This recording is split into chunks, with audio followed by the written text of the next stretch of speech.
Hi everybody. This is coming up in 2 weeks. Well, 3 weeks. It'll be my second or my 18-month surgery for my gastric bypass. So this is a gastric bypass video, but it's also talking about plastics and drama and whatever else comes to mind. My starting weight for my gastric bypass was 268 pounds. At 17 months, my current weight is 128 pounds. So that's a loss of about 140 pounds. I'm having trouble with that, obviously. My surgeon's goal weight for me was 145. So I'm about 20 pounds under where the surgeon wants me to be. And not only is the surgeon pretty pissed off about that, but my primary doctor's kind of pissed off about it too. So I gain a couple of pounds and then I turn around and lose, I'll gain 3 pounds and then I'll turn around and lose 7 the next week. So apparently my body's not done yet. But my 18-month anniversary is on the 8th. I see the surgeon on the bariatric surgeon for my 18-month checkup on the 9th. But on the 5th, I see a plastic surgeon. And my particular insurance company does not cover a tummy tuck. But they will cover what's called a panulectomy. It's where they take off the extra skin, and that's it. They do cover that. So I'm going to go consult with them on the 5th and see how things go. I walk about 6 miles a week. My calorie intake's between 900 and 1,000 a day. I make sure that I get my protein in, otherwise my hair falls out. A facelift wouldn't hurt me, I don't think. But I'm not going to get that done. I'm happy to look 41. I've been accused my whole life of being way younger than what I was. So I don't mind having wrinkles and looking like I'm 41 years old. I just don't want to look like I'm 80. Lots of drama going on. Nonsense. My friend Tony, she lives upstairs. She had to have a back surgery the 21st of July. And the surgeon did something with the screws, tightened them too much, did something, and caused a compound fracture in her back. So now she is going to go in tomorrow and be fused from T6 clear up to T1. So I've been trying to help take care of her, and she has a big, huge German Shepherd that I take out to go potty, and I take him for walks and things like that. He's my partner. He's my accountability partner because I have to take him out to go potty. He has to go potty.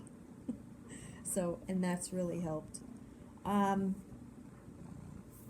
So I'm really nervous about going and see plastics. I'm really nervous about that appointment because once I see plastics and we submit the paperwork, Ducky, really, I should get an answer back. See my cat, he thinks he needs to be all up in the video. He's Mr. Nosy Nose. See, he's a ducky and he knows it. But, so, I'm thinking it'll probably be 3 weeks to a month. I'm kind of hoping it's done around Christmas time. It would be nice if it was around the 21st, because the 21st will be 14 years since my divorce was final. So I'm kind of excited for that day to come for some reason. I'm going to have a hard time with things because I'm not going to be able to run up and down the stairs to look after Tony. So I'm kind of hoping that after her surgery and her recovery time in the hospital, that maybe they might see fit to have her check into like a nursing home or something like that. Just to help her heal and help with the healing process. I'm kind of hoping so. That way I don't have to worry about her so much. Chelsea's doing homeschool. Well, she's doing distance learning through the school district, and that's going really well. She's taken botany and horticulture, and she loves it. Just loves it. She's making A pluses in art and in algebra.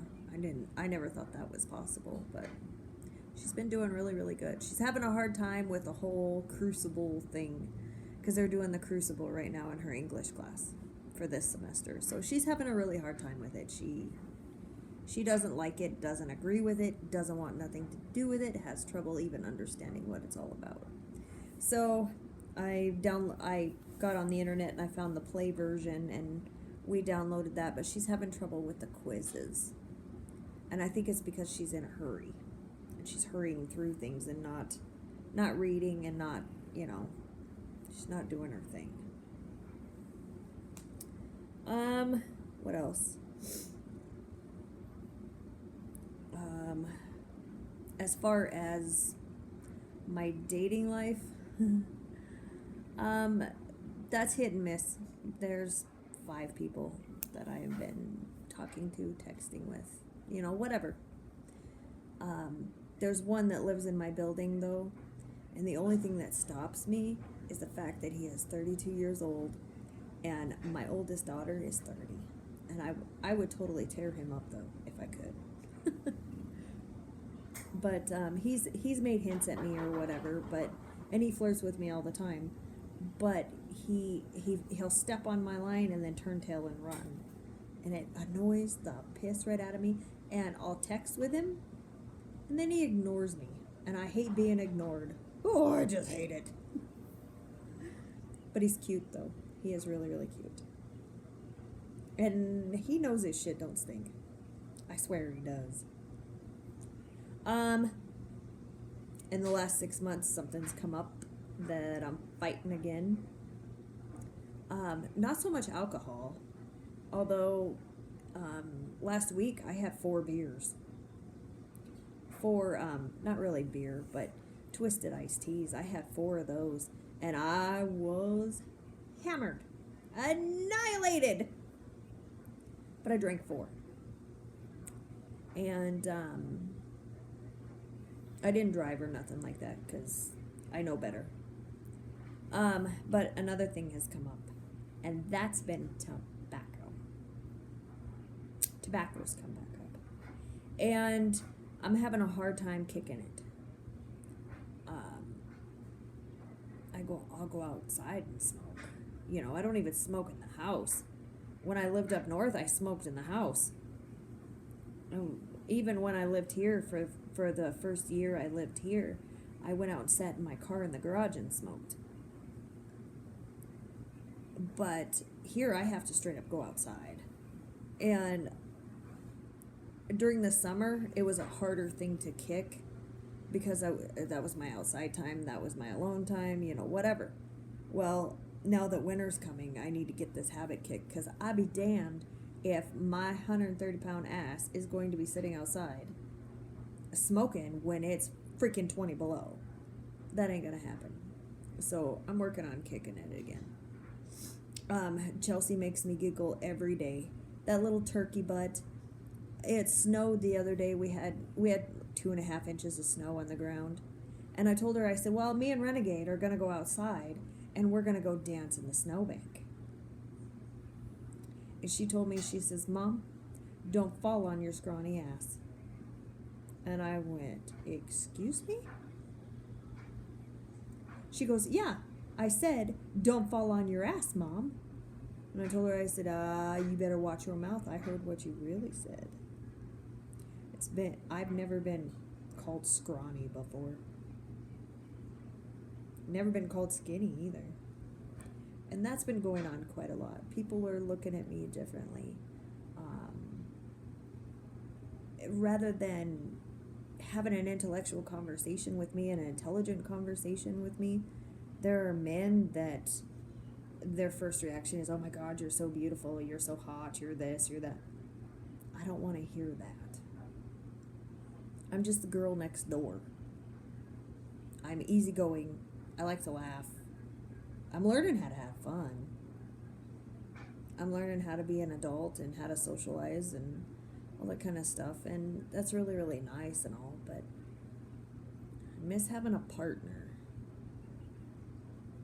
This one guy told me he was massaging the back of my shoulders because they were sore. And he told me, he says, "Oh my God, Angie." He said, "You carry the weight of the world on your shoulders." And I told him, I said, "Well, yeah. I'm mom and dad and grandma and grandpa and auntie and uncle and brother and sister and clergy and doctor and nurse, and I'm all of these people built into one. I play all of these roles. I literally have the world on my shoulders. And if something doesn't get done, it's because I didn't do it." And he told me, he says, "You need to clean your plate. Shove stuff off of your plate." Yeah, that's a little bit easier said than done, but I'm trying to work on it a little bit. So, other than that, I'm still here. No, I haven't regained any weight. I haven't figured out how to do it. Doc thinks I should gain at least 10 pounds. How the hell do you gain 10 pounds? I eat whatever I want, whenever I want. I had frozen yogurt. It was called Blackjack Cherry Frozen Yogurt. I had some of that last night, and it tasted amazing. And I'll probably have another half or 3/4 of a cup again tonight. But I don't know how to gain weight. So that's the biggest thing I'm having trouble with. How do you gain weight? After you've lost 140 pounds, how do you gain it? What do you got to eat? Do you have to eat anything special? I can't eat sugar. Sugar makes me vomit. Can't do it. So, I see all these people, "Oh, I had regain. How the hell did you have regain? I don't understand. I can't gain weight to save my life. Maybe I'm just not doing it right. I don't know." Well, and I really don't want to gain a whole crap ton of weight either. But I wouldn't mind being the 140 pounds the doctor would like me, between 140 and 145 pounds that the doctor likes me. Because right now, I feel like this 128 pounds and a size 4 is way too small. I don't like me the way I am right now. I don't need to be Little Miss size 0 because I need a damn hero. That's not me. I'm strong and I'm independent and I got this. And I'd be damned if there's a man that's going to tell me what to do with my life and how to do it. But at the same time, I miss having a partner. Does that make sense? So, and I miss, when I was bigger, people didn't pay attention to me. People didn't notice me. And now they're noticing, and it kind of makes me feel uncomfortable, to tell you the truth. I don't know why I have such a problem with it. I haven't figured it out. But I'm working on it. Anyhow, I think that's about all I got for you. I will update you after my meeting with Plastics on the 5th and tell you what they had to say. And then, of course, I'll do my 18-month check-in on the 9th, late at night on the 9th, after I see the surgeon. So, hope everything's going well. If you need me, you know where to find me. Have a good one.